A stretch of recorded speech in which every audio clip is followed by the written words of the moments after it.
उसी को कंटिन्यू करो। देखिए, आज सवेरे से मैं कई बार जिक्र कर चुका, कितना खुश हूँ।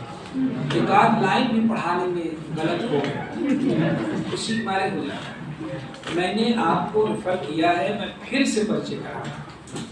आप अनुराधा जी हैं, और इसके पहले जो PCS जे बिहार हुआ था, ये जो अभी हुआ है इसके पहले, उसमें फर्स्ट अटेम्प्ट में सिलेक्शन हुआ और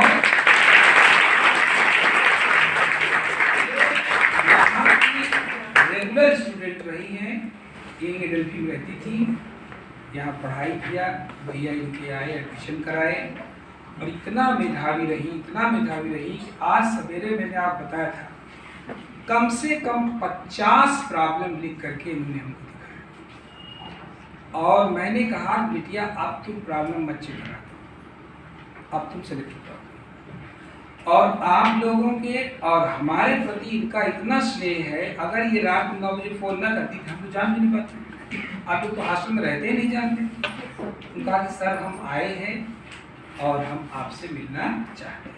ये कहा बेटा कल 1:30 बजे आओ और आपको परमिशन की क्या जरूरत है। तो हम ज़्यादा बोल नहीं पाएंगे, आपको मालूम है कि जब बच्चे सिलेक्ट होकर के आते हैं तो हम बहुत ज़्यादा बोल नहीं पाते, उसी के हमारे गला में जाता है।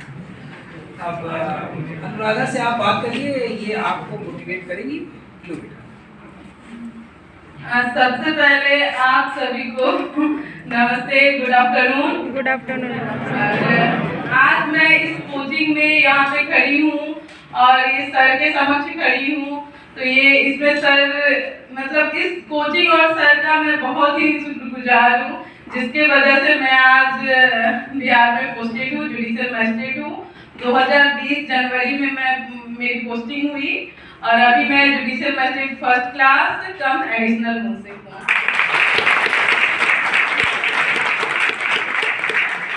और यहाँ तक पहुँचने में मुझे एक बेसिक नॉलेज जो होती है वो सर के द्वारा मिली। जब मैं इस कोचिंग में आई थी, यहाँ इलाहाबाद आई थी, मैंने अपनी तैयारी शुरू की थी। मुझे बेसिक भी नहीं पता था कि कैसे तैयारी करते हैं, क्या बेरेक्ट होता है, कैसे क्या करना है। हर चीजें जो है वो सर ने गाइड किया था मुझे।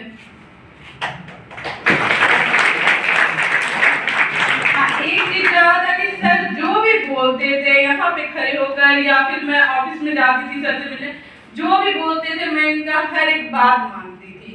रेगुलर आना है क्लास से टाइम में आना है, डेली क्लास करना है, या फिर मतलब कि जहाँ भी मतलब जो भी पढ़ाए अगर उसमें कुछ कंफ्यूजन हुआ तो जाके फिर सर से सडनली पूछ लेना है कि क्या मतलब इसमें क्या, अगर कुछ नहीं समझ में आया तो तुरंत मैं सर से पूछती थी। उसके अलावा अगर जैसे कि प्रॉब्लम्स लिखना हुआ तो जब यहाँ मैं पढ़ती थी, यहाँ पे सर क्लास में पढ़ाते थे, साथ ही साथ में नोट्स तैयार करती थी। और ये भी सर का ही बताया हुआ है कि साथ ही साथ खुद का नोट्स तैयार करना।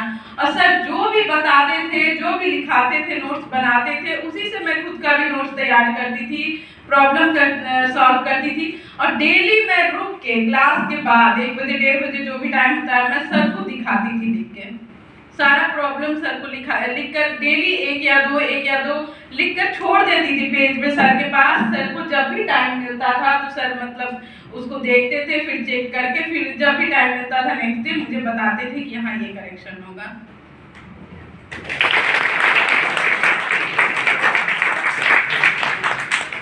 और जैसे कि यहाँ हम लोग तैयारी करते हैं तो सर नोट्स दे ही रहे हैं, रिटन का सारा सब कुछ दे ही रहे, तो साथ साथ में प्री की भी तैयारी मतलब सर डायरेक्ट तो कमांड कराते ही हैं, आप दोनों की करते रहो, दोनों की करो। और सर को जितने भी प्रॉब्लम्स हैं, प्रॉब्लम सारा सब कुछ लिख के दिखाते रहिए, आप लोग चेक करवाते रहिए। और आदत डाल लीजिए कि डेली कुछ न कुछ खुद से लिखना है, एक क्वेश्चन या एक प्रॉब्लम डेली लिखना है, सर को दिखाना है, चेक करवाना है। यानी कि लिखने की हैबिट होते रहनी चाहिए, प्रैक्टिस होते रहनी चाहिए।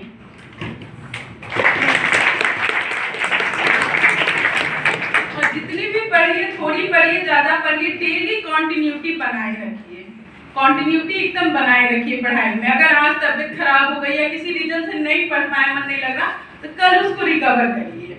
जितना आज आपने नहीं किया उसको कल करिए। और ये सब बातें मैं सर से सीखी हूँ। हर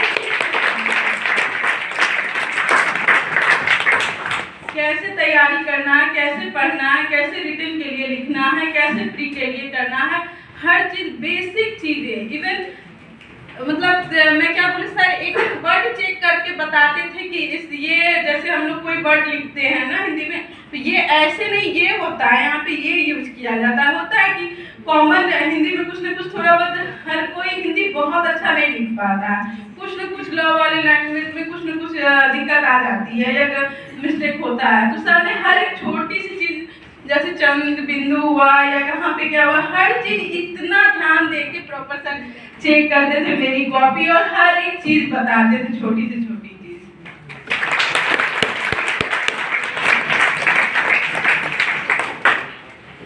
और सर से मिलते रहिए, कांटेक्ट में रहिए। आज आप कोचिंग में पढ़ रहे हैं तो भी, और आप जैसे ही आपका होता है कि कोर्स कवर कर गया तो आप नहीं आना है, ऐसा नहीं है, तब भी सर के टच में रहिए, सर से आके मिलते रहिए, पूछते रहिए, मार्गदर्शन लेते रहिए। इनके मार्गदर्शन में रहिएगा तो सफलता निश्चित है।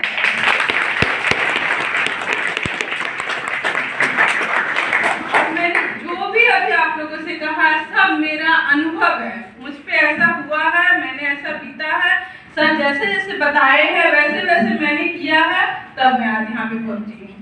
कोई भी मतलब बनावटी कुछ नहीं है इसमें, जो जो मेरे साथ हुआ है मैंने सब बताया है। कल को आप लोगों का कोचिंग क्लास खत्म हो जाएगा, फिर खुद से तैयारी करेंगे, क्लास नहीं आएंगे, ऐसा भी होता। लेकिन सर के टच में रहिए, सर से आके मिलते रहिए, सर को प्रॉब्लम दिखाइए, सर से मिलिए, मोटिवेट रहिए। क्योंकि एक बार क्या होता है, जब हम लोग कोचिंग जब तक जाते आते रहते हैं ना, तो एक एनर्जी रहती है, लेकिन एक बार रूम में रह जाने से ना, जैसे क्लास खत्म होती है तो फिर वो एनर्जी नहीं बचती है। उसके लिए जरूरी है कि आप किसी से मोटिवेट होते रहे, तो गुरु से बेहतर कोई नहीं हो सकता।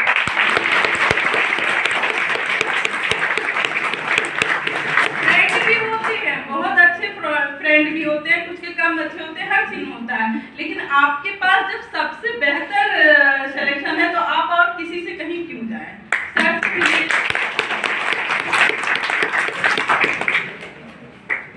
और मेरी शुभकामनाएं आप लोग सबके साथ है कि जल्द से जल्द, बहुत ही जल्द आप लोग भी जुडिशरी में आए। Thank you ma'am.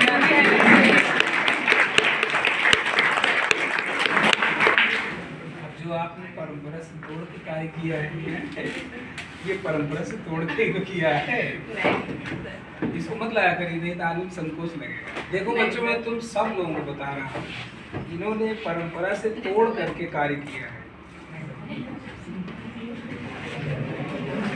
अब बच्चे का स्नेह है इसलिए मैं स्वीकार कर रहा हूँ, लेकिन आप हैं तो मेरे बच्चे ही, अब पता नहीं क्या क्या लाई है मेरे लिए। छोटा सा गिफ्ट है, एकदम छोटा सा गिफ्ट। Thank you.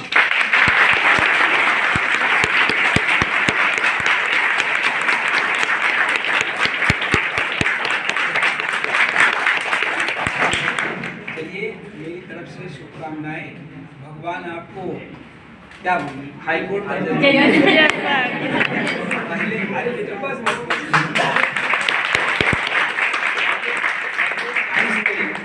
सिलेक्शन हुआ है तो निश्चित रूप से आप एक न एक दिन पटना हाई कोर्ट की जज श्योर।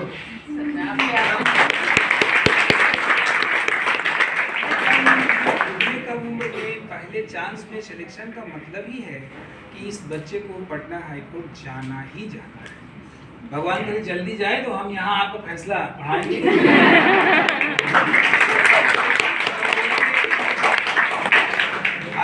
अनुराधा जी मेरी स्टूडेंट नहीं, अच्छा लगा।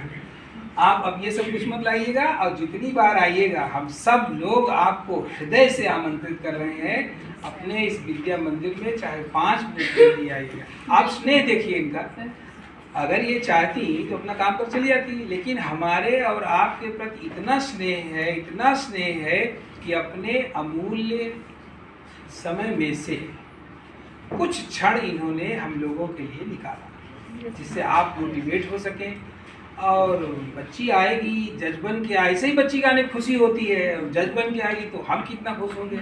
हम तो जब सुने तो उछलने लगे। तो हम सब लोग आपको बहुत ज़्यादा से ज़्यादा हृदय से सम्मान स्वागत सब करते हैं, आशीर्वाद देते हैं कि आप पटना हाई कोर्ट की जज बने। ठीक।